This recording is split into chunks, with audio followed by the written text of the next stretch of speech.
Bienvenue à toi dans la Voie des Nombres. J'espère que tu vas bien. Nous sommes ici pour poursuivre notre mini-série sur les 5 plans d'intelligence.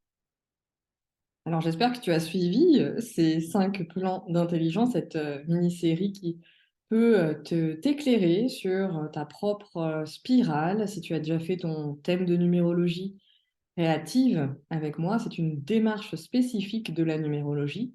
Toutes les numérologies ne vont pas explorer la spirale, donc attention, c'est un modèle particulier.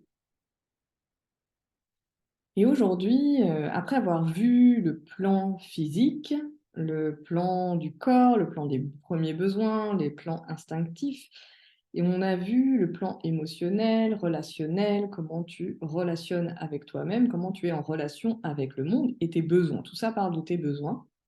Ensuite, le plan mental, et je te proposais aussi une lecture.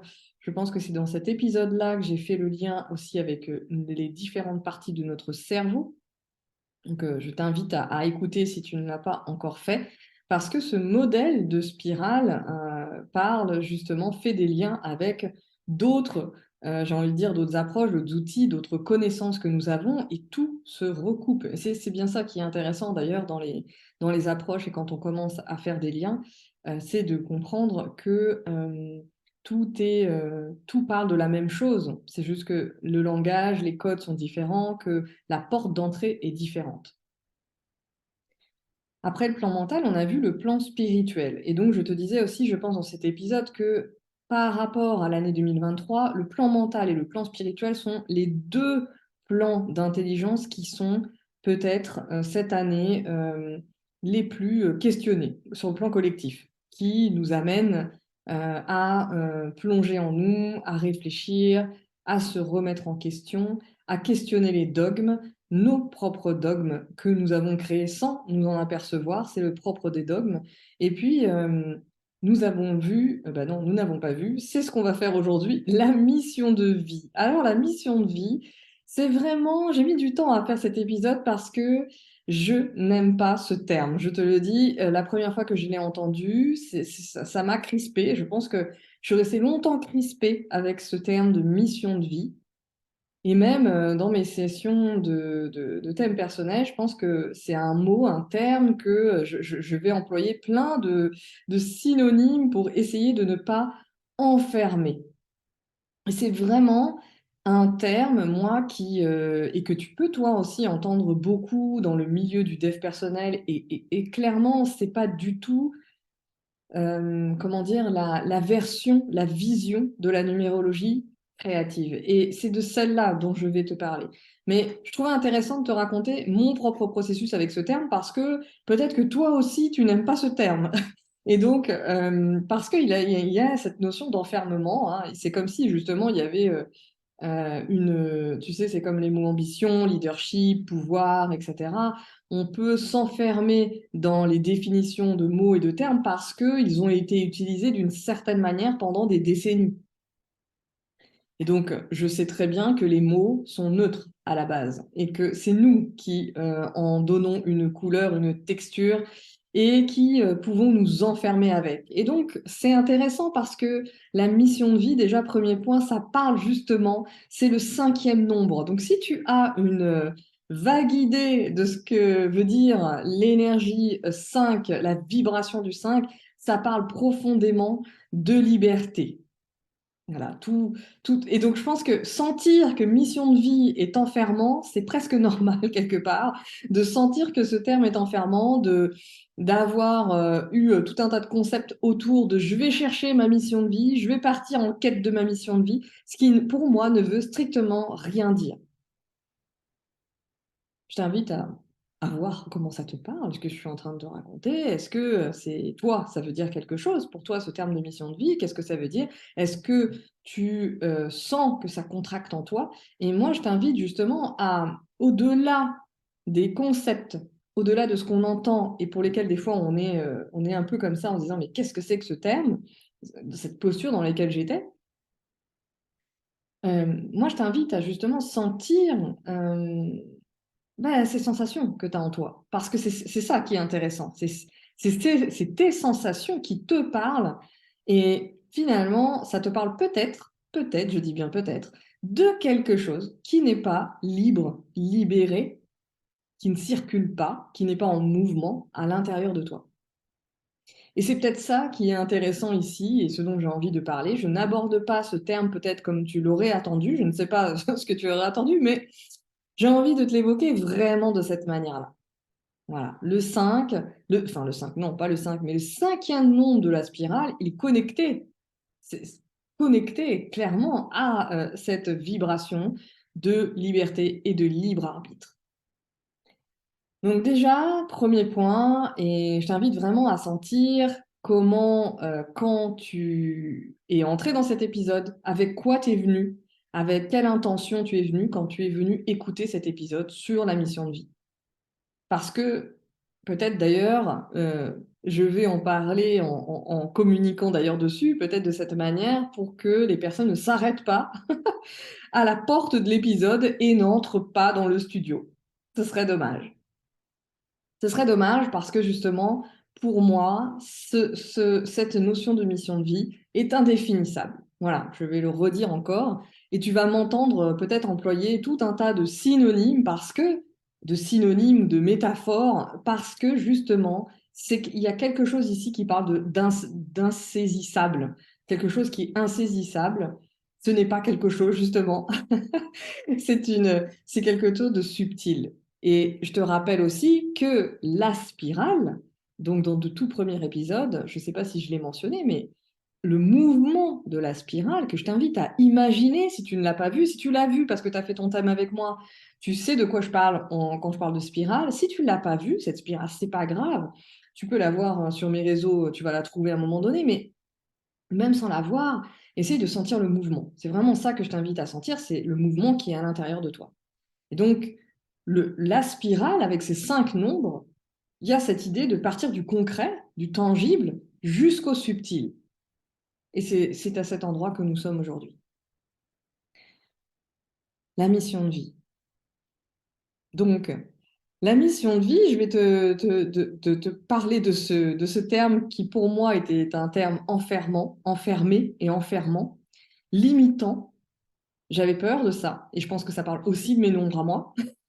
Ça parle de mes nombres, ça parle de ma vision de la vie, et ça parle aussi de ce qui m'était rentré dans la tête par rapport à tout ce que je pouvais voir et entendre sur cette notion de mission de vie.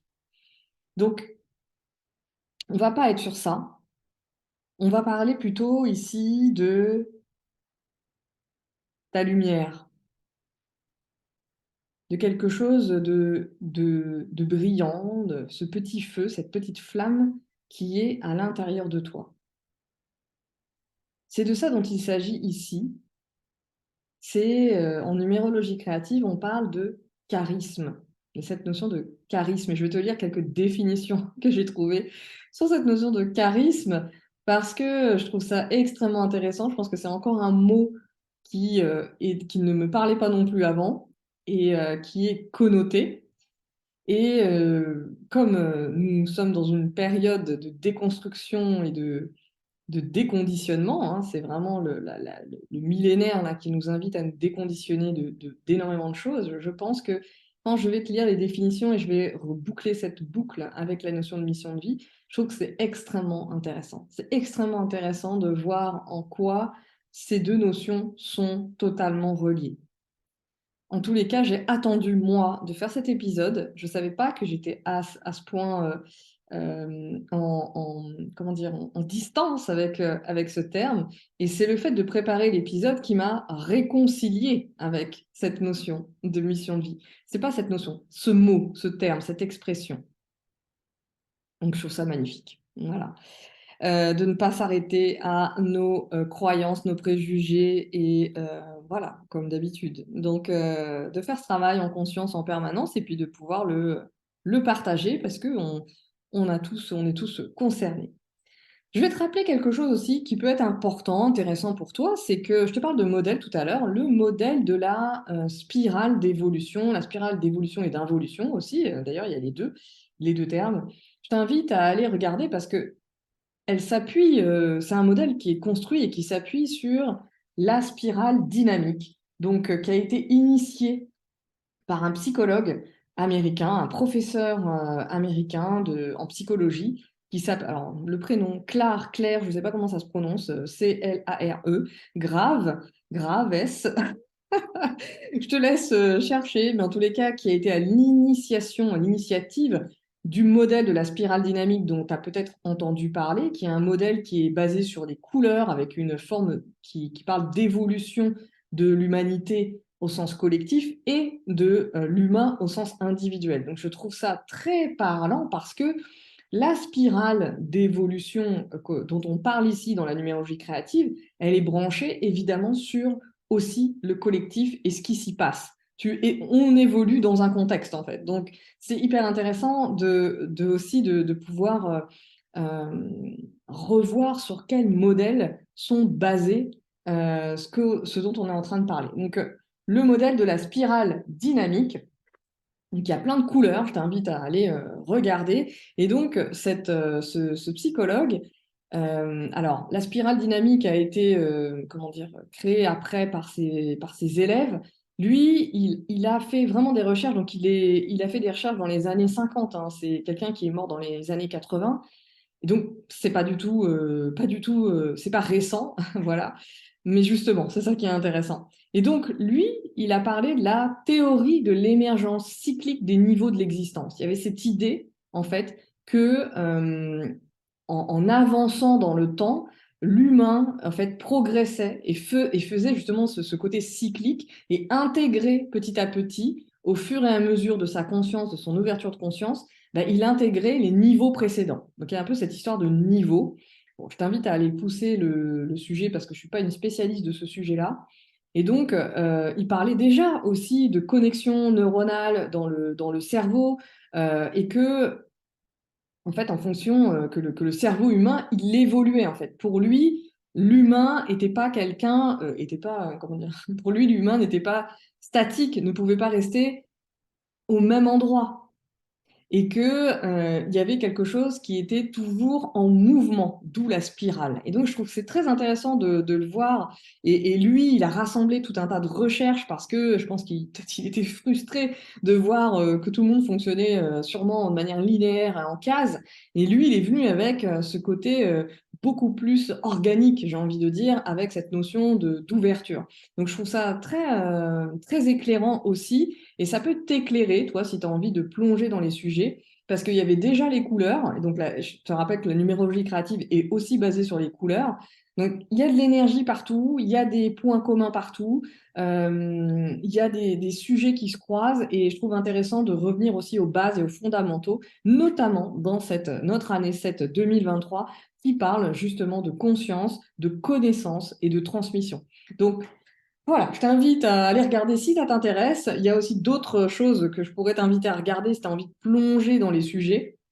Mais voilà, il parle ce grave parle comment dire, de stades, donc il parle de sociétés qui évoluent à certains niveaux, à certains stades. Et ça, je trouve ça intéressant. Par exemple, il parle du code, comment dire, les élèves qui ont ensuite créé la spirale dynamique ont associé, par exemple, le code beige à la survie.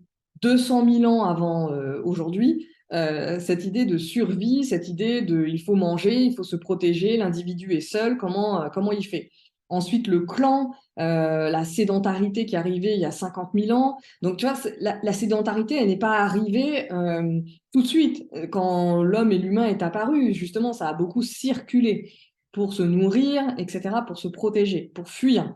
Et donc, la notion de clan, de collectivité, elle est plus ou moins récente, enfin récente, il y a une évolution pour arriver à ça. Et donc, après, il y a voilà, il y a d'autres couleurs, d'autres mouvements, d'autres évolutions. Par exemple, aussi, il y a dans les, comment dire, il y a 5000 ans, l'apparition de l'ordre, du respect de la loi, de côté vivre avec les autres, avec les règles, ce genre de choses, mais beaucoup plus installé, comment dire, dans un côté structure, en fait.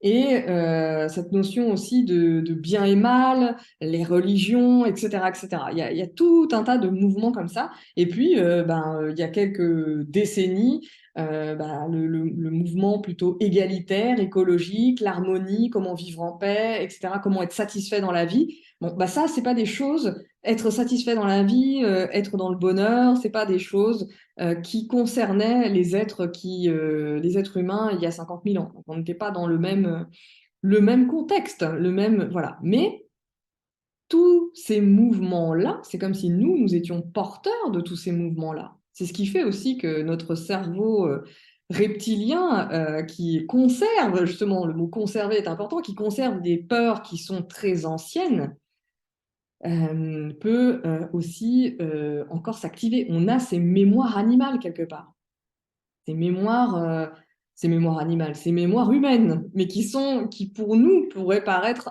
presque animales. Mais en même temps, nous sommes des animaux. Donc bref, je ne vais pas me perdre là-dedans. Je ne vais pas t'en parler plus parce que je n'avais pas l'intention de t'en parler plus de ce sujet, mais je trouve que c'est intéressant parce que je reviens à la spirale individuelle. Ta spirale, si tu reprends les 5 niveaux, c'est comme si tu sens aujourd'hui que tu te poses des questions sur justement le sens de ce que tu es en train de faire, de ce que tu es en train de vivre, où tu as envie d'aller, qu'est-ce qui finalement nourrit ton désir. On va revenir vraiment à cette question fondamentale du désir, le feu sacré. Eh bien, ce feu sacré part du corps, part de ton chakra racine, part du bas, en fait. Et donc, comment ce feu, tu as envie de le nourrir? Et donc, je te parlais de petites flammes tout à l'heure, de lumière. Pour moi, c'est vraiment relié entre mission de vie et désir. Qu'est-ce que tu désires? Et donc, tu vois aussi ici que le désir, il est relié au corps. On n'est pas dans des notions de concept, on n'est pas dans des métiers, on n'est pas dans des formes prédéterminées. La mission de vie est une énergie subtile qui est unique, qui est intime, en fait, qui est intime et à la fois universelle. Parce qu'elle te relie justement au monde. Je vais en venir tout à l'heure à cette notion de charisme, tu vas voir le lien, enfin, en tous les cas, je vais essayer de le faire. Mais la mission de vie parle de cette énergie qui t'anime. Et le mot animer, c'est cette notion qui relie au vivant. Donc, qu'est-ce qui t'anime? Qu'est-ce qui te met en mouvement? C'est un peu la question que tu pourrais peut-être te poser.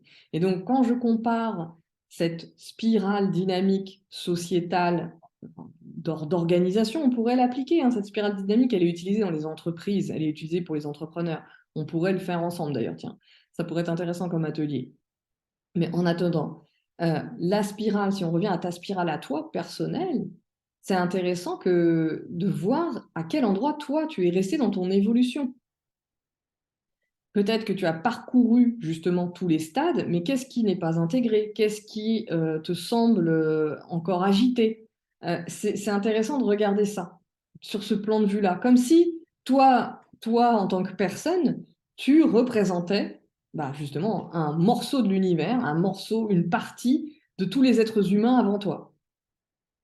Et donc, de regarder ton plan physique, ton plan émotionnel, qu'est-ce qui a été intégré? Et en fait, ce mouvement de la spirale, c'est pour ça qu'il y a un ordre, du concret au subtil, c'est comme si c'était une invitation à intégrer chaque niveau d'évolution, chaque niveau de conscience.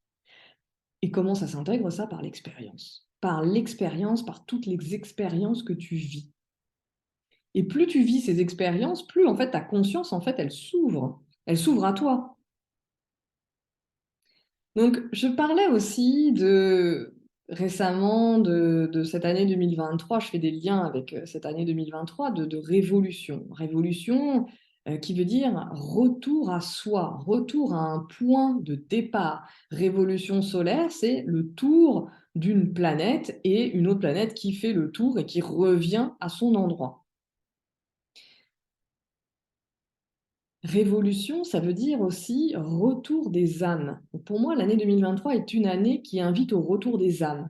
Et qu'est-ce que ça veut dire, retour des âmes? Eh ben moi, ça me parle d'incarnation, c'est-à-dire comme si, justement, nos corps étaient prêts à accueillir nos âmes pour faire le job, pour être en lien, pour être en relation. Je pourrais te faire des tonnes de liens avec d'autres sujets, mais je t'invite aussi, si tu...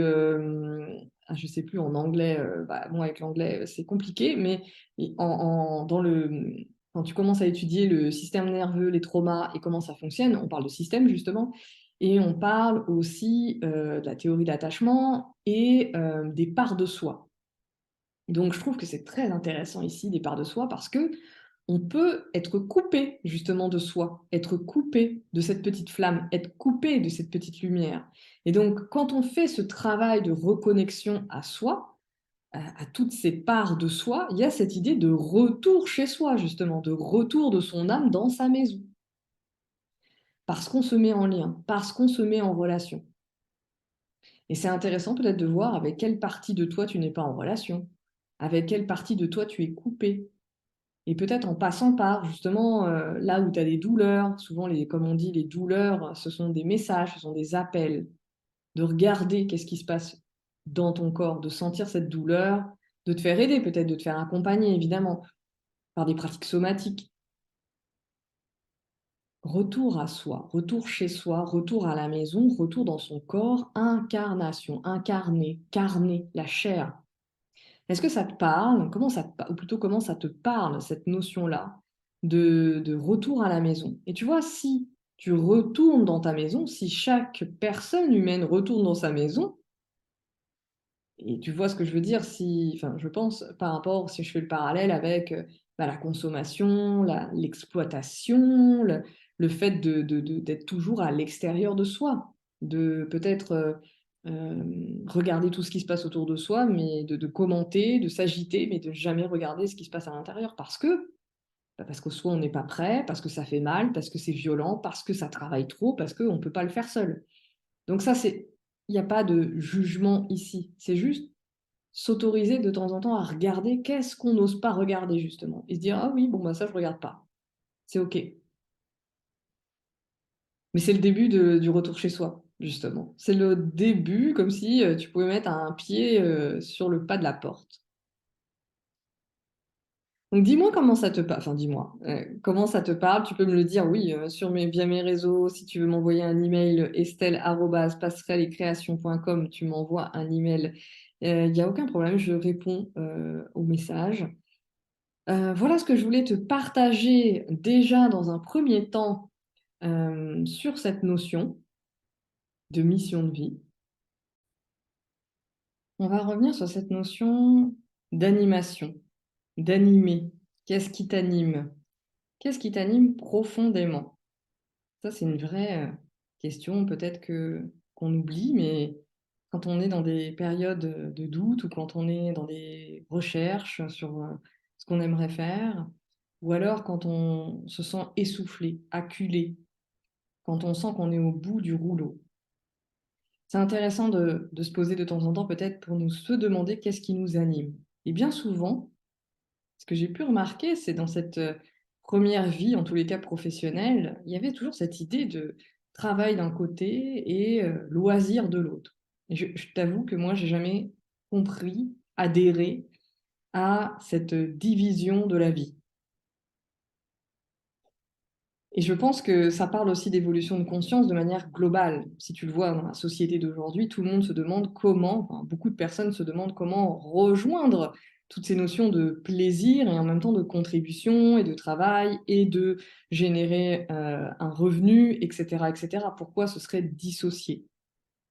Et c'est vrai qu'on fonctionne comme ça dans notre société, tout est séparé, tout est dissocié. Aider les gens ne rapporte pas d'argent. Travailler dans certains domaines ramène énormément d'argent, pourtant au niveau sociétal, ça n'aide personne, etc., etc. Ben, je pense que nous sommes dans des changements de paradigme, mais ça passe par nous. Ça passe par nous, nos individualités, se reconnaître, prendre le temps de se reconnaître et comprendre ce qui nous anime, vivre ce qui nous anime. Et c'est ça qui est intéressant avec ce cinquième nom de la mission de vie. C'est pour ça que je te parlais tout à l'heure d'expérience, d'expérimentation, de mouvement, parce qu'on est à cet endroit-là. On ne peut pas se demander ce qui nous anime en étant assis sur un canapé. Enfin, c'est aussi une expérience d'être assis sur un canapé. Et justement, on va partir en visualisation. Mais cette visualisation, elle va partir et elle va aller par rapport à ce qui est connu déjà, ce que tu as déjà expérimenté.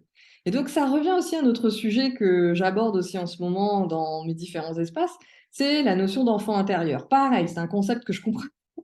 Absolument pas.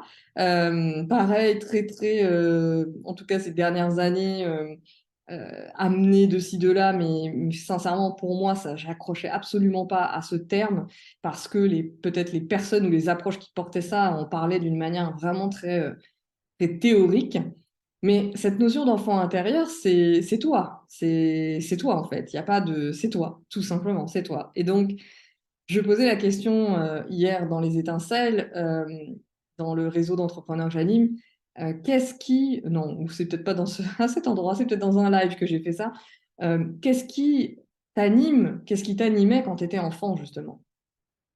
Avec quoi tu jouais? Quelle énergie était présente chez toi constamment? Peut-être dans un autre sens, c'est quelle énergie tu réprimais? Parce que ça dépend aussi dans quel contexte que tu vivais, éducationnel. Donc, tu vois le rapport entre ta spirale individuelle, ton contexte personnel d'éducation et la flamme que toi tu portais, petit enfant, et la spirale dynamique dont je te parlais tout à l'heure, et l'évolution du monde, l'évolution de la conscience du monde, l'évolution humaine. Et donc tout ça se rejoint et c'est ça que je trouve intéressant. Donc on est dans une époque, dans une ère, c'est pas pour rien que toutes les approches sont aujourd'hui dévoilées, les approches de connaissance de soi.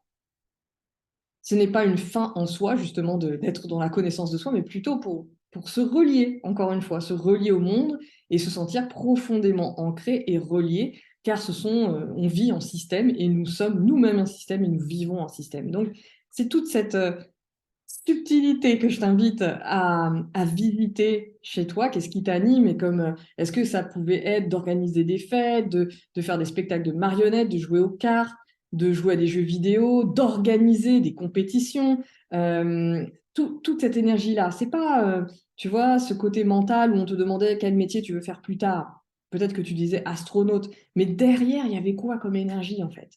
Il y avait quoi comme énergie derrière ça? Parce que astronaute, c'est déjà une forme et peut-être d'ailleurs, en plus, dans les années 80, 90, je parle de ma génération, euh, on n'avait pas connaissance de tout ce que, si on posait la question à un enfant de 5 ans aujourd'hui ou un enfant de 6 ans, ce ne serait pas du tout les mêmes réponses. Donc c'est intéressant aussi de regarder, toi, qu'est-ce qui t'animait, qu'est-ce qui te mettait en voie profonde. Ça pouvait être de courir, enfin, ça pouvait être d'organiser des jeux, ça pouvait être de faire à manger, de faire des gâteaux, d'être seul, d'écrire dans ton journal. Enfin, je sais pas, il y a tellement de choses possibles. Il n'y a pas de limite. Et donc, cette mission de vie dont je te parle aujourd'hui à toi, adulte, elle vient toucher à cette énergie subtile qui, peut-être dans les années 90, prenait une certaine forme, organiser des goûters ou des fêtes, mais aujourd'hui, en 2023, prend une autre forme. Tu organises des séminaires, tu organises des conférences, tu organises des talk-shows, tu organises des grosses fêtes chez toi. Enfin, bref, tu comprends l'idée. J'espère que tu comprends l'idée. Je pense que tu comprends l'idée. Donc, je m'arrête là parce que, comme je te l'ai dit au début de cet épisode, faire plein de métaphores, d'analyse, de comparaisons, etc., va m'emmener à faire un épisode de plus d'une heure et ce n'est pas le but. Ce n'est pas le but. En tous les cas, l'invitation ici, avec cette énergie, moi, tu vois, l'image que j'ai, c'est, tu sais, alors là, attends, est-ce que je vais trouver mon mot? La petite bougie dans je sais pas comment on appelle ça, le support un peu qu'on tenait du bout du doigt où tu avais juste une petite chandelle, une petite bougie, et ce côté fragile, la bougie n'était pas protégée. Je ne sais pas si tu vois de quoi je parle, mais il y a vraiment cette idée de petite flamme de bougie je ne te parle pas des chauffe-plats, hein, mais vraiment des bougies en chandelle, et qui est toute fragile et que tu dois protéger avec la main comme ça. Et donc, il y a quelque chose ici qui me parle de ça, de quelque chose de fin et qui peut s'éteindre, oui, qui peut s'éteindre parce que on vit dans un monde où on est censé aller plus vite, on est censé jamais se reposer, on est censé être productif en permanence, travailler plus longtemps, on est censé tout le temps courir partout. Donc il y a quelque chose ici qui peut-être peut étouffer cette flamme, peut l'éteindre aussi peut-être. Donc l'éteindre, burn-out, voilà. On a cramé, littéralement, on s'est cramé, auto-cramé. C'est intéressant de regarder où est-ce que brûle ta flamme et si tu la ressens, si tu la sens profondément en toi, c'est aussi cette énergie de comment tu es, comment tu t'exprimes, quand tu sais, quand tu es très spontané, en fait, quand tu es dans ta spontanéité de vie. C'est là aussi l'énergie de l'enfant. C'est ton énergie de l'enfant, c'est ton énergie de base. Et moi, ce que je trouve important dans cette idée d'énergie de l'enfant, c'est pas le mot enfant, en fait, là-dedans. C'est cette idée que tout petit, il y avait quelque chose qui était pur et qui était là, et qui peut-être a été déformé, étouffé, etc., mais qu'à un moment donné, on a pu sentir quand même. Et c'est cette idée de se rappeler de cette énergie-là. Et donc, notre travail à nous, bah, c'est d'accueillir cette énergie, d'accueillir cette lumière, d'accueillir cette petite flamme, de lui faire de la place. Et je pense que ça concerne énormément toutes les personnes qui se posent des questions sur aujourd'hui, sur ce qu'elles veulent faire, où est-ce qu'elles ont envie d'être, quelle place dans le monde, quelle place dans la société, quel rôle jouer, tous ces mots, toutes ces notions très mentales, mais en fait qui revient à cette question, qu'est-ce qui m'anime? Qu'est-ce qui m'anime en fait? Dans l'animation, il y a vraiment cette notion de se mettre en mouvement. Donc, je t'invite à essayer de voir et de ressentir, mais de connecter avec, mais qu'est-ce qui te met en mouvement? De te lever pour aller manger et chercher ce gâteau, aller cueillir des fraises, aller voir cet ami, produire ce nouveau projet, construire, réfléchir à ce nouveau projet, aller lire ce livre, aller écouter telle personne, aller courir, aller danser. Qu'est-ce qui te met en mouvement? Qu'est-ce qui t'anime? Je t'invite déjà à commencer par là, si tu es dans cette quête de sens de ta vie, si tu te poses des questions en ce moment, si aussi tu es très surchargé dans ton activité et que tu as envie quand même de souffler. Donc, notre job à nous, c'est vraiment d'être dans cet accueil et dans cette notion de reconnaissance. Est-ce que tu la reconnais aussi, cette flamme? Elle est tellement petite, tellement subtile, que peut-être tu ne la reconnais pas. Et ce qui arrive souvent en thème personnel, quand je fais les rendez-vous, eh bien, les personnes, il y en a beaucoup, hein, qui reconnaissent tous les autres plans, mais dès qu'on arrive sur cette notion de mission de vie, c'est très compliqué. C'est très compliqué. Et je pense que c'est le chemin. C'est pas pour rien, d'ailleurs, que on vient, comme en astrologie d'ailleurs, faire ce qu'on appelle une révolution solaire. Là, c'est une révolution des nombres, une révolution numérologique, où tu viens faire ton thème chaque année parce qu'on replonge dans ton thème et qu'on remet des mots par rapport à ton expérience. La numérologie créative t'invite à être dans une démarche expérientielle, à être dans une démarche du vivant, du mouvement, et certainement pas une démarche où on te plaque des concepts et on te dit que toi, tu es ça, tu as tel nombre, et donc tu es comme ça. C'est vraiment c'est tout sauf libre, en fait. Donc, reconnaître cette flamme, avancer, peut-être reconnaître cette flamme, c'est reconnaître qui on est. Cette notion de retour chez soi dont je te parlais, c'est est-ce que tu reconnais ta maison?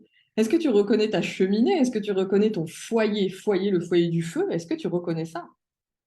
Et donc, revenir chez soi, non pas pour y rester dans le sens enfermé, mais bien pour se mettre en mouvement et vivre, tout simplement. Il n'y a pas d'autre chose à aller voir là-dedans. Et bien sûr que cette mission de vie peut prendre des formes en termes de métier, puisque nous vivons dans une société, dans un monde où la notion de travail est extrêmement importante, et elle peut s'incarner à ces endroits-là. Et donc, quand on arrive à incarner dans un métier, ou même on pourrait avoir une fonction, et à l'intérieur de cette fonction, pouvoir vibrer sa mission de vie, eh ben, je trouve que ça, c'est exceptionnel. Et donc, ça invite à être connecté à l'accueil de cette énergie. Parce que quel que soit le métier que tu fais, il ne s'agit pas de trouver un métier pour moi, c'est quelle que soit l'activité que tu fais, potentiellement, possiblement, peut-être que c'est compliqué, ça je te l'accorde, mais tu peux connecter avec cette énergie-là. Combien de personnes font un job qui ne leur plaise pas, mais qui se sentent extrêmement bien parce que relationnellement ça se passe bien et parce que ces personnes ont de la place pour s'exprimer, pour être elles-mêmes. Et à l'inverse, des métiers sur papier qui peut-être font rêver, même des artistes qui vivent très bien de leur activité d'artiste et qui finalement sont extrêmement malheureux. Et pour autant, on aurait l'impression qu'elles incarnent leur mission de vie. Donc ça, c'est tellement courant, c'est extrêmement courant. Donc je t'invite voilà, à te poser cette question. Je te pose ces questions en fait. Qu'est-ce qui t'anime? Qu'est-ce qui te relie peut-être à ton essence, à ton identité profonde? Qui es-tu? Qu'est-ce qui te met en mouvement? Est-ce que tu accueilles cette flamme? Est-ce que tu accueilles toutes tes envies? Ou est-ce que tu les juges? Est-ce que tu les dénigres? Est-ce que tu les trouves ridicules? Parce que parfois, il y a, ça aussi je le vois tout le temps, cette notion, cette, comment dire, cette pulsion, je ne sais pas comment dire, cette déformation peut-être, cette tentation à étouffer cette énergie, à éteindre cette flamme parce que soit elle fait peur, soit la puissance qu'il y a derrière l'énergie fait peur. J'ai peur d'être qui je suis. Soit parce que on se dit, mais qui suis-je pour avoir envie de ça? Qui suis-je? Et donc, il y a une espèce de protection là, de l'ego qui vient et qui dit, non, non, non, non, surtout pas, il faudrait surtout pas aller par là. Ça, c'est très courant. Je vais te terminer en te lisant. Je te parlais de charisme, je boucle la boucle avec cette mission de vie. Mais quand on parle de mission de vie dans un thème, je te disais tout à l'heure, en fait, c'est l'énergie du charisme qui est reliée au charisme. Et donc, c'est intéressant parce que dans les définitions que je suis allée voir avec... donc, on te parle quand je te dis de charisme, c'est-à-dire qu'il y a le charisme de l'énergie 1, il y a le charisme de l'énergie 2, etc., jusqu'à 9, de 1 à 9 avec les 3 maîtres nombres, 11, 2, 22, 4, 33, 6. Si tu veux en savoir plus, je t'invite à venir faire ton thème personnel. Tu retrouves les liens partout où je suis. Et peut-être je vais le mettre dans le lien en commentaire de cet épisode. Je crois que je ne l'ai jamais fait encore. Donc, le charisme, je regardais la définition, il y a une définition un peu... j'ai trouvé des définitions assez religieuses, en fait, c'est assez intéressant. Je ne pensais pas tomber là-dessus. Et donc, il y a une définition qui dit « un don conféré par la grâce divine pour le bien commun ». Je te laisse avec cette définition parce que je la trouve intéressante. Don conféré, un don conféré par la grâce divine pour le bien commun. Donc ça, pour moi, au-delà de la notion de religieuse, justement, il y a cette notion de don que tu reçois de ton âme, en fait, hein, et qui relie au bien commun, au collectif, à la société. Et je trouve que c'est là que c'est intéressant, quand on se dit qu'on accueille cette énergie en nous, et quand on incarne qui on est vraiment profondément, bah, nécessairement, on se met au service, et pas on se met au service de manière obligatoire, avec des obligations morales, avec quelque chose qui est de l'ordre de l'extérieur, mais bien quelque chose qui vient nous animer de l'intérieur, et finalement, ça se fait presque naturellement. On trouve le chemin quelque part. Et je trouve que cette définition, elle est intéressante. J'en ai vu d'autres qui parlent plutôt d'influence, de prestige, de pouvoir, de séduction. Donc cette notion d'influencer le monde. Donc, bon, alors là, plutôt relié à la notion de politique, et avec beaucoup de connotations négatives, on pourrait dire aujourd'hui. Il y a une autre définition que j'ai trouvée aussi, le charisme, je te la lis, le charisme est analysé par Max Weber, donc un sociologue, comme une forme de la domination politique fondée sur le caractère sacré, exemplaire ou magique de l'obéissance ou de la soumission à un chef, et elle suppose un système de croyance en la légitimité de son autorité. Donc là, on est dans une définition un petit peu plus complexe, mais je trouvais intéressant parce que lui, Max Weber, apparemment, il est parti étudier cette notion-là de charisme et il l'a relié à cette notion, comment dire, de sociologie des religions. Donc, cette notion de caractère sacré exemplaire ou magique et cette notion d'obéissance, je trouve que c'est quand même, ça rejoint cette notion d'influence. Et donc, si on l'applique à soi, parce que là, c'est ce que je trouve intéressant, c'est pas de rester sur cette définition qui, pour moi, parle d'extérieur. C'est vrai que quand on dit quelqu'un est charismatique, euh, on a l'impression que nous-mêmes, on ne l'est pas. Donc, je trouve que c'est quand même intéressant de se dire, mais pourquoi les autres sont charismatiques, mais soi-même, on ne reconnaît pas notre propre charisme. Et c'est là que tu vois qu'il y a encore l'ego qui vient faire de son protecteur, là. Il faudrait surtout pas briller. Il faudrait surtout pas briller. Et là, on rejoint la petite flamme. Il faudrait surtout pas que cette petite flamme grandisse. On est toujours dans des mécanismes de survie, de peur, et il y a des tonnes de raisons derrière. Je ne vais pas rentrer là-dedans, ça c'est le travail qu'on fait après en accompagnement, en coaching, au-delà du thème. Mais ici, c'est vraiment l'invitation à regarder, mais est-ce que tu incarnes qui tu es vraiment? Quand je te parle de charisme, qu'est-ce que ça vient te dire pour toi? Rien que le mot sans les définitions, mais est-ce que ça vient te chercher sur quelque chose? Est-ce que ça te challenge? Est-ce que ça te dérange? Est-ce que tu te dis que tu n'es pas charismatique? Et moi, je te pose la question inverse, mais quel charisme tu as? Quel charisme tu dégages en fait? Et je trouve que c'est intéressant d'aller voir ça. Pour calculer la mission de vie, je t'en ai pas parlé, c'est l'addition de ta date de naissance, jour, mois, année, que tu réduis entre 1 et 9. Donc le charisme du 1, je vais te donner succinctement comme ça les énergies, mais c'est vraiment de la... Là, j'ai envie de te dire, c'est très réducteur, ça me frustre de le faire, mais voilà. Ça mériterait un épisode, tu vois, par nombre. Le charisme du 1, c'est justement la notion d'identité, de leader, de direction, d'action, on va dire ça, comme ça. Le charisme du 2, c'est plutôt l'écoute, la reliance, le partenariat, la douceur, l'alliance, la relation. Le charisme du 3, c'est aussi la relation, c'est le réseau, c'est l'expression, c'est la communication, c'est la joie. Le charisme du 4, ça va être la construction, la stabilité, la sécurité, le fait de bâtir.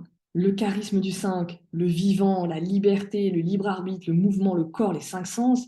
Le charisme du 6, l'artiste, la création, la beauté, l'harmonie, le clan, la famille. Le charisme du 7, la spiritualité, le sens, la clarté d'esprit, la foi, la notion de préparation. Le charisme du 8, la puissance, la transformation, la résurrection, l'incarnation de l'idée dans la matière. Le charisme du 9, l'ouverture sur de nouveaux plans de conscience, la gestation, l'accouchement, l'énergie de la communauté humaine au-delà de soi. Voilà, je t'ai donné les 9 de manière extrêmement succincte, juste pour que tu sentes, juste pour que tu ressentes quelque chose qui peut t'appeler, qui peut te parler.